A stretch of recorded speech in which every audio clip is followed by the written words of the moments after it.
The listeners poem third person point of view से लिखी गई है और ये एक ही स्टेंजा में लिखी गई है जिसमें टोटल 36 लाइन्स है और ये काफ़ी मिस्टेरिकल पोइम है। इसमें फेयर भी है और सस्पेंस का भी एलिमेंट है कि who are the listeners.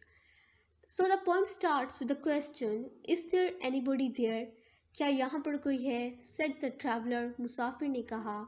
Knocking on the moonlit door, दरवाजे पे दस्तक देते हुए जो कि चांद की रोशनी से चमक रहा था। And his horse in the silence champed the grasses, और खामोशी में उसका घोड़ा घास चबाता रहा। Of the forest ferny floor, जंगल के उस घास भरे मैदान की। अब फॉरेस्ट फर्नी फ्लोर ये क्या है? एलिट्रेशन है, क्योंकि ये तीनों वर्ड्स एक ही अल्फ़ाबेट से स्टार्ट हो रहे हैं और एक ही साउंड दे रहे हैं। इन लाइन्स में हमें क्या पता चलता है कि एक मुसाफिर आता है और वो वहाँ के पूछता है कि यहाँ पर कोई है, और हमें नहीं पता कि वो मुसाफिर कहाँ से आया है। फिर वो दरवाजे पे दस्तक देता है और ये मूनलिट डोर, इससे हमें क्या पता चलता है कि वो मुसाफिर वहाँ पे रात के वक्त आया है। And his horse in the silence, अब ये साइलेंस बहुत ड्रामेटिक और मिस्टीरिकल इफेक्ट क्रिएट कर रही है, क्योंकि वहाँ पे खामोशी है, रात का वक्त है और वहाँ पे ट्रैवलर और हॉर्स के अलावा और कोई लिविंग बीइंग नहीं है। And a bird flu up out of the turret, turret कहते हैं, अगर आपने कोई हिस्टोरिकल बिल्डिंग्स देखी हो या कोई कला वगैरह देखा हो तो उसकी जो टॉवर्स होते हैं उनके ऊपर गुंबद टाइप बने होते हैं, उसे कहते हैं टरेट। अब वहाँ से एक परिंदा उड़ के आता है अबव द ट्रैवलर्स हेड, और वो कहाँ से गुजरता है? उस मुसाफिर के सर के ऊपर से। And he smote upon the door again a second time, और उसने दरवाजे पर दूसरी मरतबा ज़ोर से दस्तक दी। Is there anybody there? क्या यहाँ पर कोई है? ही सेड, उसने पूछा। अब वो क्वेश्चन कर रहा है और वहाँ पे और तो कोई जवाब नहीं मिलता, बस एक परिंदा है जो कि टरेट से उड़ के उस ट्रैवलर के हेड के ऊपर से गुजर जाता है और बाकी साइलेंस है और किसी तरह का जवाब उस ट्रैवलर को नहीं मिलता। He is repeatedly asking is there anybody there, but उसको अभी तक कोई जवाब नहीं मिला। But no one descended to the traveller, लेकिन कोई भी नीचे उतर कर मुसाफिर के पास नहीं आया। No head from the leaf fringed sill, sill कहते हैं कि अक्सर विंडोज़ के आगे स्टोन की स्लैब लगी होती है, उसे कहते हैं सिल। और वो सिल किससे कवर है? लीव्स के साथ कवर है, जो कि अगेन हमें शो करता है कि यहाँ पे कोई नहीं रहता, इट्स अ डिजर्टेड हाउस।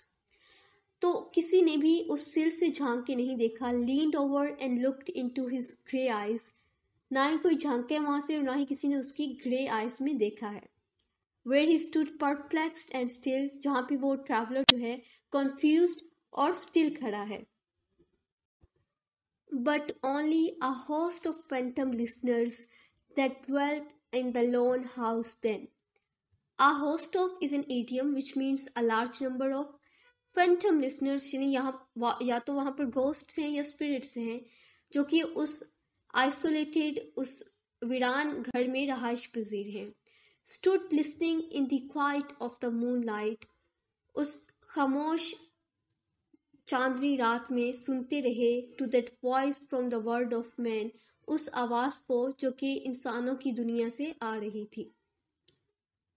अब यहाँ पे वो मिस्ट्री थोड़ी सी रिवील हुई है कि वो लिसनर्स कौन हैं? दे आर फैंटम लिसनर्स, वो गोस्ट्स हैं, वो कोई इंसान नहीं है। और वो किस आवाज़ को सुन रहे हैं? जो कि इंसानों की दुनिया से आ रही है, यानी वो जो हाउस की इनर वर्ल्ड है वो it is different from the world of man. वो किसकी दुनिया है? वो घोस्ट या स्पिरिट्स की दुनिया है। And they are listening to that voice from the world of man, but उसका रिस्पॉन्ड नहीं कर रहे, उसका कोई रिप्लाई नहीं दे रहे। Stood thronging the faint moonbeams on the dark stair, हजूम की सूरत में उस अंधेरी सीढ़ी पे खड़े हैं जिस पे चांद की मध्यम किरणें पड़ रही हैं। That goes down to the empty hall, जो कि खाली हॉल की तरफ जाती है। Hearkening in an air stirred and shaken by the lonely traveler's call. अब वो जो एटमॉस्फेयर ऑफ साइलेंस है वो डिस्टर्ब हो गया है उस ट्रैवलर की कॉल की वजह से, क्योंकि पहले हमने देखा कि वहाँ पे खामोशी है, बट जैसे ही वो ट्रैवलर बोलता है तो उसकी वजह से एयर में वाइब्रेशन पैदा होती है और वहाँ का जो खामोशी का एटमॉस्फेयर है वो डिस्टर्ब हो गया है। And he felt in his heart their strangeness, और उसने अपने दिल में अजनबियत सी महसूस की, क्योंकि वो जो ट्रैवलर है या जो विजिटर है वो किसी से मिलने आया है बट उसे कोई रिप्लाई नहीं दे रहा। Their stillness answering his cry, their यहाँ पे गोस्ट या स्पिरिट्स, उनकी खामोशी उसकी पुकार का जवाब दे रही है। While his horse moved cropping the dark turf, turf means grass, जबकि उसका घोड़ा हरकत करता रहा and he kept grazing the grass neath the star and leafy sky, सितारों और पत्तों से भरे आसमान के नीचे। अब ये लीफी स्काई ये क्या सजेस्ट करता है कि वो जो जंगल है वो बहुत घना जंगल है, और वहाँ पे अगेन घना है तो डार्कनेस भी होगी, तो इससे काफ़ी हॉरर इफेक्ट जो है वो क्रिएट हो रहा है, मिस्टिकल इफेक्ट क्रिएट हो रहा है। और इन तो ये लास्ट 2 लाइन्स है, इसमें विजुअल इमेजरी हमें देखने को मिलती है। For he suddenly smote on the door even louder and lifted his head, और फिर अचानक उसने दरवाजे पर जोरदार दस्तक दी और अपना सर ऊपर उठाया। Tell them I came and no one answered, उन्हें बताना कि मैं आया और किसी ने जवाब नहीं दिया। That I kept my word, कि मैंने अपना वादा पूरा किया। He said, उसने कहा।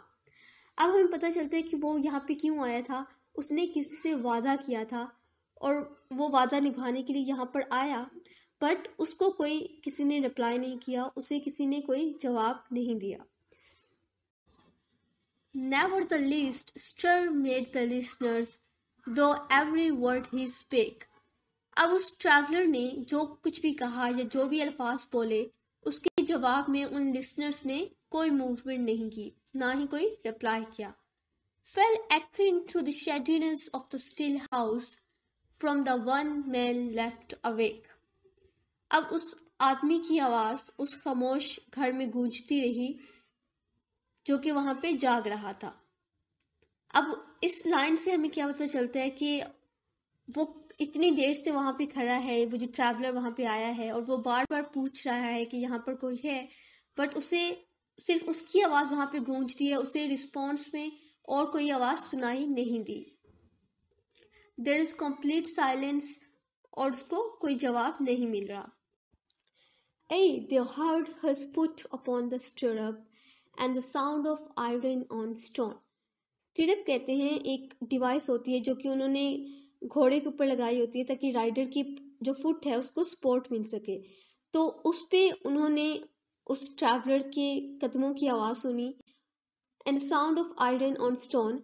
अब घोड़ा का जो पाँव होता है उसके नीचे भी आयरन लगा होता है, आयरन के शूज़ होते हैं, तो वो जो पत्थर से टकराता है तो उससे भी आवाज़ प्रोड्यूस होती है, तो इसकी जो है वो आवाज़ आ रही है। And how the silence surged softly backward, और कैसे दोबारा खामोशी तारी हो गई। One the plunging hoofs were gone, जब घोड़े की टापों की आवाज़ दूर चली गई।